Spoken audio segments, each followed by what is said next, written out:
Dollar. Dirt and money, no soul. Had to go and get it, ain't no time to kick it. Got a stack and flip for my foes. Dollar. Please tell me you can hear me. Don't turn your back and don't neglect me. Just let me know if you need me. Dollar. Let me watch out for my partners. Keep my money long, get my team strong. Let me run away from my problems. Yo, what's good, original crew, man? We're back. Hey, man, we're back on the channel, man. We got another episode of Quick Slice with another episode of 90 Day Fiancé. When the red flags hit all at once. The red flag is even coming on 90 Day Fiancé. That's the biggest red flag out there. Hey, make sure y'all check out the links in the description box. Down below. You already know where to go. If you want to first support, you got to do it. Check out down below. Also, if you enjoyed today's video, like it in with a thumbs up. Let's go. My family is my friends. I understand that. For me, that's how I feel about my friend Michael, you know. Michael.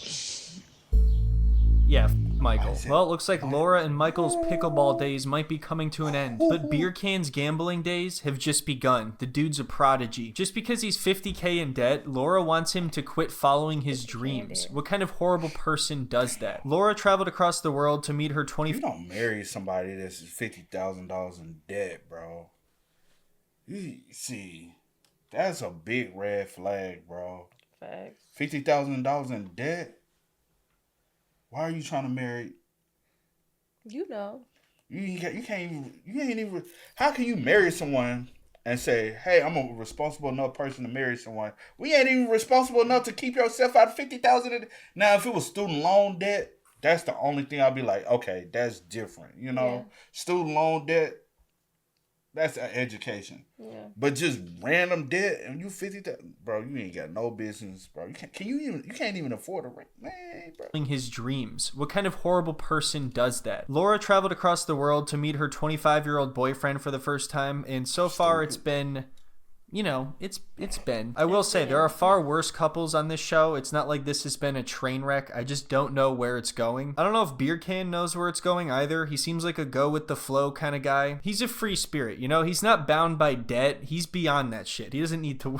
He doesn't need to worry about it. He only acquired the debt for the bad boy aesthetic. That's what it was all about. Laura did say she wanted a bad boy. Well, here he is. He's in a bunch of debt. Is that bad enough? He's trying to run away from his debt. That's some bad boy stuff, if you ask me. When we last left off, they had a pretty awkward introduction, and then Beer Can told her to go in the other room so he could watch Peppa Pig. Laura felt lonely, so she started texting Michael, who is the guy back home who she's probably in love with. It is so ironic and kind of concerning that I'm getting more attention from Michael than I am from the man that I flew halfway around the world to meet. It's so weird. I'm getting more attention from the guy I spend every single day with all the time than the random dude I met online. I get it though. Michael just wants to check on me and make sure that I'm okay, and also make sure that Beer Can isn't the kind of person to gamble away his life savings. He's gonna win big soon though. He's a professional. He knows what he's doing. If Laura was truly committed to dating a bad boy, then she would acquire his debt. And I don't know, maybe he's hiding something. Or maybe he's just not attracted to me in person. Or maybe he's literally hiding because I haven't seen him in a couple days now. He told me he was shy, but I didn't think he was gonna crawl under the couch to avoid conversation. He's going to tremendous lengths to just pretend I'm not even here. I'm pretty sure he thinks if he does this long enough, I'll just leave. But either way, I'm just kind of questioning why I'm even here at this point. Yeah, I'm questioning a lot of things.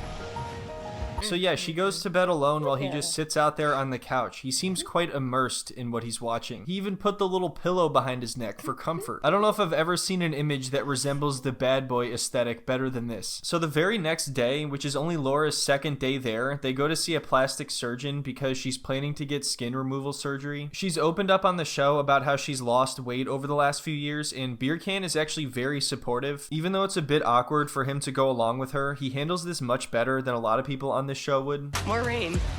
Yeah, God loves us. I feel like he's crying on us. We are bringing bliss wherever we go. Okay. So they sit down in the waiting area, and Laura is feeling nervous because she's not even entirely sure if Beer Can is attracted to her. And it's not like he's the most expressive person. It's very difficult to tell what he's thinking. I don't remember if I said this last time, but it always looks like he's about to start laughing, like there's some kind of inside joke that he knows that you're just not in on. But he's very reassuring to Laura, and it sounds like based on what he's saying, he is attracted to her. Laura thinks too much about her appearance. If you ask me, I'm happy with my teeth because it is my teeth. I'm gonna eat with that. So who cares? But What? this is her body, and she's not happy with that. That's why I support her. All right, well, it sounds like he does support her. I don't really know what the whole teeth comment was about. I think he's just saying that if it's your body, it's your decision. So don't let somebody else convince you to change your teeth because they want you to eat food differently. I think that's what he's saying. That's got to be it. Either way, I think he's got the right spirit. I'm pretty sure. So the appointment is relatively uneventful, but it leaves Laura feeling embarrassed and unsure about how Beer Can feels about her. But luckily, he is extremely reassuring, and it seems like he says all the right things. And you are gorgeous. I will always be on your side. Okay? Beer Can, you're so sweet. Okay. But things definitely take a turn when they go to dinner later, and he just casually mentions the debt. It's actually hilarious how he does it. It's so nonchalant. It's like he expects her to just skip right over. Like, baby, I'm gonna do whatever. I'm gonna tell you whatever I need to tell you so I can get some money. About also, because he knows you got enough money to go out here and afford a surgery, right? And surgery in another country, he's like, you got enough money to help me pay off my debt. 50? That's why he's been crazy supportive. Because if I'm gonna be supportive of you of this skin removal, then you need to be supportive of me getting it debt. Child. I'm telling you. Yeah, I'll be supportive of you doing it yourself. But people in a situation like this typically are using people. Yeah, facts. She asks him about his past because apparently he moved somewhere and then moved right back and didn't have a place to stay, and she never really got all the details as to what happened. All he ever told her was that he had trouble finding a job and had to move back. So you were living here and then you moved. Yeah. I feel like I got bits and pieces through like texts, but I don't really know like the full story, what's going on. Yeah, that's too bad. Sorry, I don't know what to tell you. Let's just enjoy dinner and not ruin it with questions about stuff. We don't want to do that. I don't know if I should go into detail about this. It's not really fitting the whole bad boy vibe I'm trying to cultivate. So once again, it sounds like these two did not talk in the greatest detail, and I don't think they've known each other for that long. I think it's been about a year or less. People on this show that haven't known each other for that long, it seems like they tend to leave out big details, and then they hope they can casually slip them in later on in person. It's like they think once they're in person together, it's going to be more difficult for them to walk away, which unfortunately is often the case. It's easy to leave a bad boy when you're talking to him online, but once you're in his presence, it's a completely different story. For whatever reason, Laura finds Beer Can irresistible, and for the short term, his plan seems to just be ignoring the problem and trying to make her laugh whenever she brings it up. I couldn't find that job, so I came back again without a place to stay, and my debts and my jobless situation. Did you hear that? He just tried to slip it in there. He just tried to slip a quick debt in there. It's not like he has student loans or something. This is because of gambling. I feel like it's relatively important that he tells her this. She needs to know that she's dating a prodigy. Why wouldn't you tell her this sooner? Even just considering the information that Laura knew, this does not fit the reliable man that she claims she's looking for. It sounds like he's still kind of immature and getting his life together. She knew that. It's not like that part was even hidden. Did you say your debt? Yeah. Yeah. How much is it? I don't want to give you a heart attack. Oh, well, that's a good sign. That's something you always want to hear when somebody's about to tell you something big. Right? I don't want to give you a heart attack, Laura. You might want to sit down for this one. You might want to stand up and sit down again to get the full effect. Stand up, count to 5, then sit down again and take a deep breath. What I'm about to tell you is going to change everything you thought you knew about bad boy aesthetics. I may be in a little bit of debt, but it's okay. I have a plan. I bought an RC Cola vending machine. I was thinking we could charge people 25 cents a pop. Well, I didn't really buy it. I took it from I dug it out of a dumpster. I stole it from... I don't have an RC Cola vending machine. Hell, I got nothing. That was my backup plan. Not the vending machine. To lie about the vending machine. Couldn't get that one past you. You're good. I think 50K. Like Turkish lira, that's what, 1,500 bucks? That's like, I hope it was in Turkish liras. so 50K in US dollars? How? No. I see potential for a romantic comedy here. You know, Laura and Michael. Why you say he lied? Well, I don't know. You don't like how he said it. I don't like how he said it in the way and he the facial looked. expression And after he the said fact. about 50K. Is it 50K or is it more or is it less? It might actually be. Cause then is it USD or is it y'all money? Yeah. How you get 50,000 USD That's in what debt right. over your own. Like, what is the exchange rate? Let me see.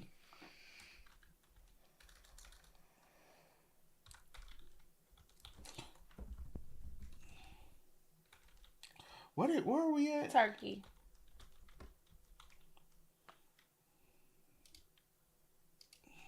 All right, let's do. It's already. No, it's not do.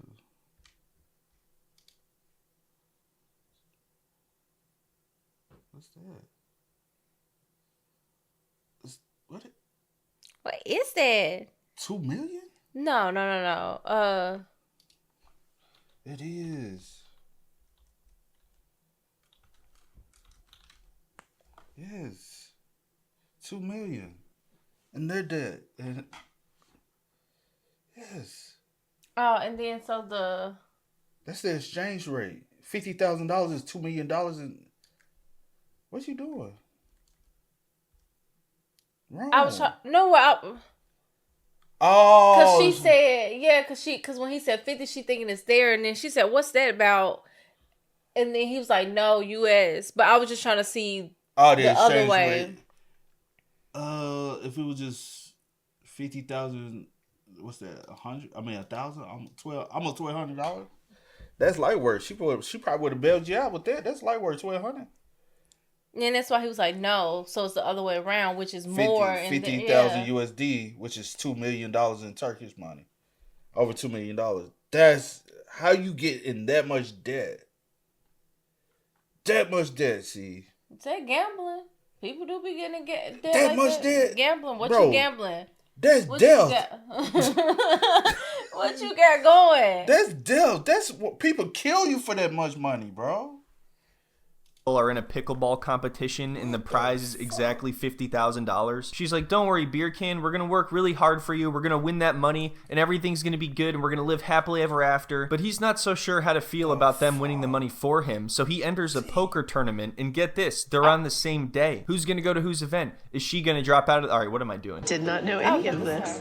Well, now you do. It's not a big deal. It's no big deal. It's not. It feels like a little bit of a betrayal because he wasn't forthright in our online conversations. All right, but if she actually considers... Shorty, you acting like you would have said, "No, I ain't gonna talk to him. I'm gonna go ahead and talk to Michael because of that." Girl, you would have still talked to him. You would have figured out a way. If he was forthcoming, you would have been like, "We'll just figure out something. We'll figure it out. Maybe I can give you half of it. We'll figure it out." That's trifling, bro. Him to be her boyfriend and she was taking the relationship seriously, how did they not have more of a discussion about this? I understand that he was the one not being forthright, but that also means that she accepted his vague answers about his job situation. To me, it sounds like she spent a lot of time hanging out with Michael and playing pickleball, and she had a very surface level relationship with Beer Can. I don't know how often these two talked, but it didn't seem like they had the 24/7 always being in contact kind of relationship that some couples on this show have. So it kind of makes sense that there would still be some big things they don't know about each other. Although in this case, it's pretty clearly deliberate. It's not like he just hadn't mentioned it yet. He was obviously putting it off. Birkan told me multiple times that his intention was to be this protective provider as a husband. And I'm questioning how. Yeah, I've been questioning that since the beginning. She told her friends that he seems especially mature for a 25-year-old, but... I really can't wrap my head around how some people are just so gullible. She said a protective provider. Yeah, how somebody that young is going to be a protective provider for you at your big old age? At your big old age. So that's what you was looking for as a provider. I'd be for real. I guess Michael one step into the plate. For real. Because she really like Michael, though. But she like, boy, you ain't stepping hard enough for me. This cool. This cool gonna be prowler. Oh I'm done. I don't really know if that's the case. It's not like it's impossible to find someone in their 20s who's capable of what she's looking for, but it's certainly going to be a lot more difficult. You're probably going to have to compromise a little bit in terms of maturity and life experience and, yes, financial support. But also, you know, most people aren't going to be $50K in debt unless it's student loans. I just don't really understand the people on this show who want a hardworking, supportive, loyal husband, but then they date somebody who's essentially just a fantasy for them. Just look at Darcy and Georgie. It's sad. She deserves much better. I've met rocks that have more personality than Georgie. I feel like every time I see this guy, this is what he looks like. Just laying down, half-conscious, making grunting sounds, looking for money to take from Darcy. I don't know why Darcy and Stacy have to incessantly date human builders who are only capable of mustering up 1 or 2 sounds per day. This is a stereotype at this point. These women with huge personalities who date a guy who just lays on the couch going, ugh. So Georgie, what do you want to do today? I was thinking we could go shopping, we could go to dinner, we could... Oh, don't make that face. You make that face every day. That's the only face you make. Oh, don't give me that sound. You make that sound every day. I didn't let you know because I am trying to figure out everything myself. But, I mean, if we're talking about sharing our life together. So he's saying that he didn't tell her because he wanted to figure it out himself, which is probably true. That's usually the mindset of somebody who is gambling a lot. It seems to be a common belief that you can win your way back out of the hole you dug yourself into, but that is incredibly unlikely. Obviously, not all gambling is identical, and there are some card games that require more skill than others, but still, the vast majority of gamblers do not win money. Otherwise, casinos wouldn't be profitable businesses. The problem is, if people are really into gambling and they hear that 95% of people will lose money, then they just think, okay, well, I have a 5% chance. I just got to get that 5%. It's almost worse to put it into statistics. It just makes them want to gamble on that. Which brings us to today's sponsor, No. Could you imagine? So anyway, now is the moment where Beer Can tosses around the idea of just running away from his debt, just taking off into the blue like Forrest Gump. Beer Can Gump doesn't really have a nice ring to it. Let's just forget I put that out there. But seriously though, telling her that he wants to run away from his debt is obviously going to make her think he's using her. If I'm not in that country, who cares how much debt? Oh, that shit don't work like that, my boy. If I'm not in that country. Oh, they do not work like that, my boy. You are. When did you get this debt? And honestly, how? For real? Like, I need to know, like, okay, the gambling, whatever, but I need to know exactly. Well, I don't. Well, it don't matter to me, but I'm just nosy. Because I'm curious of how you, like, accumulated $50,000 in debt at 25. Whatever. Whoa, that's a good point. I never thought about it like that. You know what? Beer Can actually kind of kicks ass. He likes to live life on the edge. This is all very intentional. He's in debt just to feel alive. He does it for the love of the game. You know you've done something right when your girlfriend looks at you like this. You're talking about a massive amount of debt. Yeah. And you want to run away from it and flee in another country. Yep, pretty much. So it seems like you understand the plan. I'm glad we're on the same page. That's great. What do you think about this restaurant? This place is nice, huh? Damn it, Beer Can. I'm gonna need some answers here, okay? I'm not gonna let you get off the hook again. I need you to look me in the eye without smiling or laughing, so I know you're not playing a prank on me, and just be honest. Tell me, what's going on here? You don't have to worry about my debts. I always handle. You do if you in a relationship, bro. What the fuck you Especially talking about? talking about getting married. Yes, that's part of being married. It's understanding each other's debt. My own problems. Then why haven't you done that by now? A Lannister always repays his debts. So he's trying to tell her that it's no biggie. She doesn't need to worry about it. It's not her debts, it's his debts. And this is Johnny Depp. She has a good point though. Him saying he can handle it is not very comforting if so far he hasn't. I mean, for all she knows, they could just not talk about it for a while and next thing you know, it's gotten even worse and he thinks he can still handle it on his own. They don't know each other that well, so she has no reason to trust that he's gonna take care of this on his own. This is a problem. Because I'm waiting for the right time to figure that out. And the time's close, I know.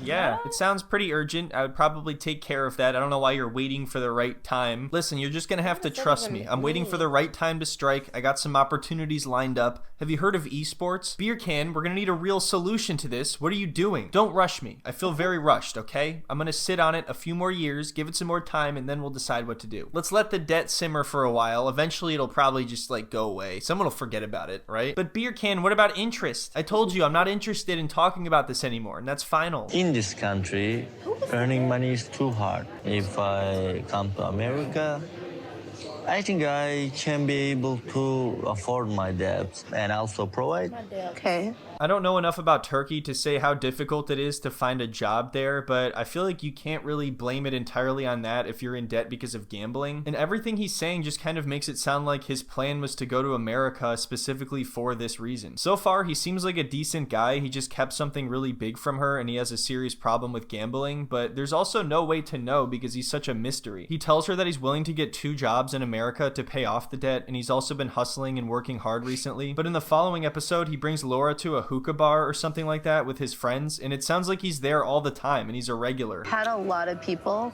before I came here say that you would only want to be with me because you would want a green card and money. Hearing that kind of makes it seem like that's true. So he tells her that if that was the case and he was just using her, he wouldn't be honest about all of this, which I guess is kind of true. Or maybe he's just one step ahead and he's thinking, if I do tell her this, she'll be more willing to trust me and it'll be easier to go to America. However, I think both things can still be true. It's not like just because he went looking for someone from America, that means there's no way he possibly could have developed feelings for her. So they decide to stop talking about it for now, and at first I thought it was really weird that she wasn't asking where the debt came from, but then I realized she probably just assumed it was due to his failed businesses that he told her about. Either way, she's not satisfied with his answers and she tries to confront him again, and watch what happens. What are you doing? Why are you upset? I told you why. I'm frustrated that you let things go the way they did. Why are you mad? Don't be cute. That doesn't fix this. You think I'm cute? Beer Can thinks he's in a romantic comedy over here. Look at him. You can tell he's up to no good. He's trying to just smooth talk and romance his way around all the questions about the debt. It's kind of amazing. I've never seen anything like it. He doesn't take pages from anybody else's playbook. He writes his own. As soon as he started to get her to laugh, I knew this was gonna work. So all he needs to do is just make her laugh every time she brings it up for the rest of his life. That's not too hard, right? I'm not going to answer that right now. You gotta ask. No. You gotta ask. I do not have to answer that. You think that Why are you mad? Stop. Oh my god. So yeah, he just interrupted her and kissed her. That's how he avoided the whole conversation, and it worked perfectly. Again, this was just one time. I don't know if it'd play out that way every single time. This was like a get out of jail free card. Or not. I don't know. Maybe he could try this over and over again and see how many times it works. I'm still feeling nervous about what his intentions are, but this is probably all of the fantasies I had kind of rolled into one in that moment. Oh man, I wonder what Michael would think about this. Which, by the way, Beer Can and Michael do have a confrontation within the next couple episodes. It seems like she's getting the romantic excitement that she wants in her life from Beer Can, but the stability and friendship from Michael. Maybe if he just stopped doing damn bunny ears and stepped up, this wouldn't be happening right now. After every pickleball victory, she's expecting, oh, maybe a hug or a kiss even. Nope, bunny ears. Beer Can provides her more than pickleball and bunny ears. He can give her kisses and a ton of debt. Anyway, that brings us to the end of the video. Maybe next time we can see the showdown between Beer Can and Michael. I want to see the showdown between them. Yeah, I want to see that. I definitely want to see that. I'm here for the drama. Nosy child. But anywho. Hey, y'all spam us up in the comments. Y'all let us know y'all thoughts in the comments down below. Stop being fools, man. That's the best thing to say. Stop being fools. Stop being gullible. Yeah. It is what it is. Y'all spam us up. Let us know y'all thoughts about it for us in the comments down below. But until next time, y'all know how it go, man. I do go over the name DJ. I do go over the name DJ Nikki. This is Sierra Nicole. We are. Kid and C. We are. Ain't no time to kick it. Got a stack of flip for my foes. Dollar, dollar, dollar, dollar. Please tell me you can hear me. Don't turn your back and don't neglect me. Just let me know if you need me. Dollar, dollar, dollar, dollar.